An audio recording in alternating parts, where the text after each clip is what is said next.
Students, कल्पना educational क्लासेसमध्ये आपल्या सर्वांचं खूप स्वागत आहे. आज आपण पाहणार आहोत महाराष्ट्र प्रज्ञाशोध परीक्षा 3rd स्टँडर्ड इंग्लिश मीडियमचं. विषय आहे मराठी आणि धडा क्रमांक आहे 8. तर 8 आहे सामान्य ज्ञान GK. ओके नाही. तर ह्याचा धडा आपण पाहिलेला आहे. आता या धड्यावरती आधारित जे प्रश्न आहेत ते आज आपण पाहणार आहोत. ठीक आहे.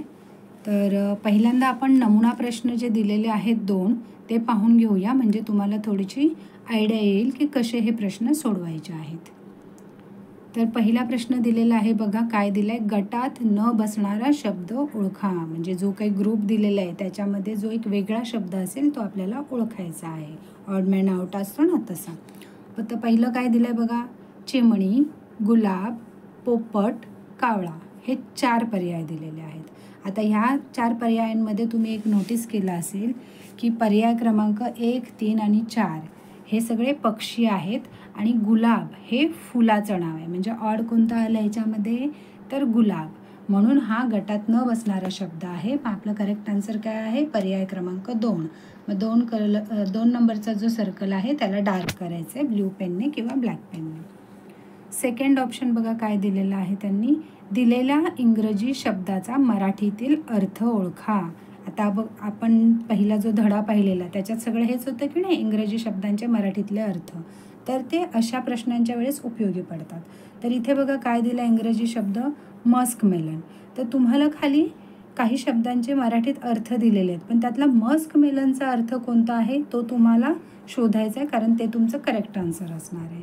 तर आता ऑप्शन वाचूया आपण, काय आहे, कारली अजिबात नाही, अननस नाही, लिंबू नाही, टरबूज येस. टरबूज हे करेक्ट आन्सर आहे, कारण मस्क मेलनचा मराठीत आपण टरबूज असंच म्हणतो. ठीक आहे. म्हणजे 4 नंबरच्या पर्यायाला तुम्हाला डार्क करायचं. नेक्स्ट बघा आता काय दिलेलं आहे, तुम्हाला प्रॅक्टिससाठी काही प्रश्न दिलेले आहेत, सराव प्रश्न, ते आपण वाचायचे आहेत. प्रश्न क्रमांक 1 काय दिलेला आहे, गटात न बसणारा शब्द ओळखा. म्हणजे आता इथे काही गट दिलेले आहे. गट म्हणजे काय, ग्रुप. त्याच्यात एकच शब्द असा असणार आहे की जो त्या गटात बसणारा नाही आहे, ऑड आहे, तो आपल्याला ओळखायचा आहे, कारण ते करेक्ट आन्सर असणार आहे. आधी प्रश्न लक्षात घ्यायचा, म्हणजे आपल्याला उत्तर लिहिताना एकदम सोपं जातं. आता पहिला प्रश्न काय दिला आहे बघा, डोळे, नाक, जाळे आणि केस. तर बघा बरं तुम्हाला याच्यात काय कळतं आहे, तर जाळे हे ह्याचं करेक्ट आन्सर आहे. हा ऑड शब्द आहे. का बरं, कारण बाकीचे जे शब्द आहेत ते आपले बॉडी पार्ट्स आहेत, पण जाळे हा वेगळा शब्द आहे, म्हणून जाळे करेक्ट आन्सर आहे. नंबर 3 डार्क करा. पुढचा प्रश्न बघा काय दिला आहे, कुत्रा, मांजर, हरिण आणि गाय. याच्यामध्ये करेक्ट आन्सर काय आहे, हरिण. का बरं, कारण बाकीचे सगळे जे प्राणी आहेत ते डोमेस्टिक ॲनिमल्स आहेत, पाळीव प्राणी आहेत, आणि हरिण हे जंगली प्राणी आहे.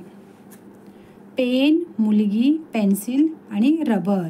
याच्यात ऑड कोणता आहे, मुलगी. ओके नाही. पुढचा प्रश्न बघा बरं, लीला, शीतल, अजय आणि माला. तर याच्यामध्ये करेक्ट आन्सर कोणतं येणार, अजय. नंबर 3चं पर्याय, कारण अजय हे मुलाचं नाव आहे आणि बाकीची सर्व मुलींची नावं आहेत. पुढचा प्रश्न बघा, निळा, काळा, पिवळा आणि गाढव. तर आता बघा, गाढव हे करेक्ट आन्सर आहे, म्हणजे पर्याय क्रमांक 4 डार्क करायचा आहे, कारण बाकीचे आहेत ते रंगांची नावं आहेत. पुढे झेब्रा, मधमाशी, डास आणि कोळी.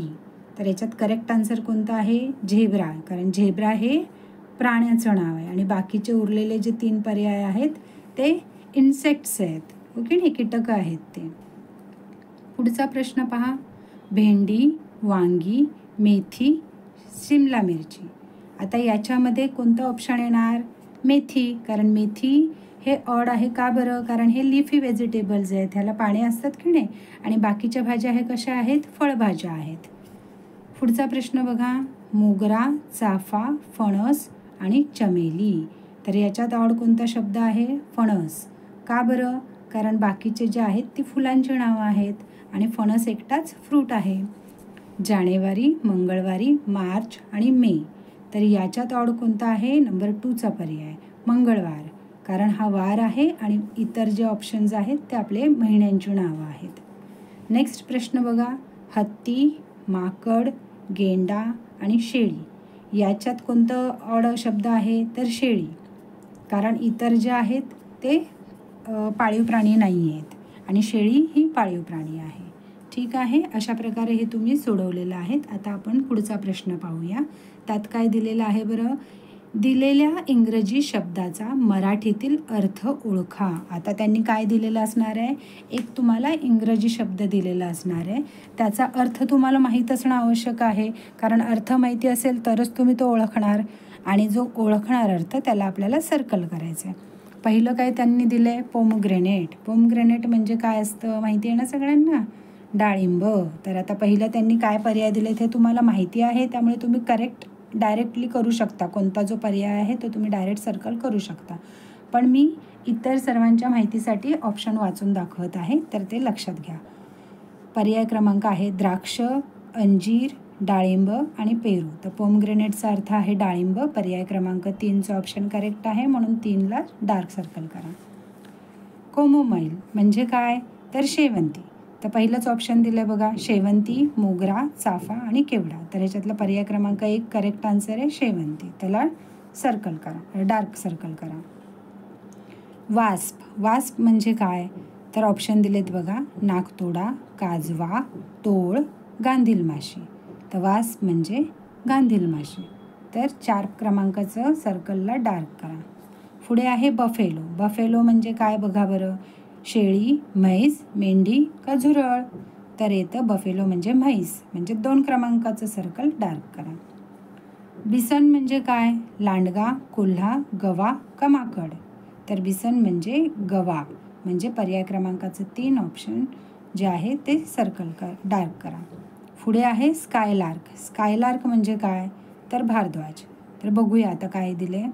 पर्याय वाचा, भारद्वाज, गिधाड, सुतार आणि गरुड. तर 1 नंबरचं जे ऑप्शन आहे त्याला डार्क करा. पुढे दिलेलं आहे येल्लो. येल्लो तर तुम्हाला माहीत आहे, येल्लो म्हणजे पिवळा कलर आहे. तरी पण इथे आता मी वाचून दाखवते, हिरवा, पिवळा, जांभळा आणि केशरी. तर येल्लो म्हणजे तुम्हाला माहीत आहे पिवळा, म्हणजे 2 नंबरचं सर्कल आहे त्याला डार्क करा. कुकुंबर. कुकुंबर म्हणजे काय तर काकडी. पण आपण पाहूया ऑप्शन काय दिलेत, रताळे, गवार, काकडी आणि भोपळा. तर 3 नंबरच्या सर्कलला डार्क करा. ट्यूजडे म्हणजे मंगळवार, शुक्रवार, सोमवार का बुधवार. ट्यूजडे म्हणजे मंगळवार. 1 नंबरचं ऑप्शन डार्क करा. जिंजर. जिंजर म्हणजे काय, मेथी, लसूण, मिरची का आले. तर आले, म्हणून 4 नंबरच्या सर्कलला डार्क करा. अशा प्रकारे ह्या धड्याखालचे सगळे प्रश्न आपण सोडवलेले आहेत. यांची प्रॅक्टिस करा आणि अशा प्रकारचे काही प्रश्न सोडवून पहा. आणि पुढचा लेसन आपण पाहणार आहोत, त्यासाठी तुम्ही याची रिव्हिजन करा. Thank you so much.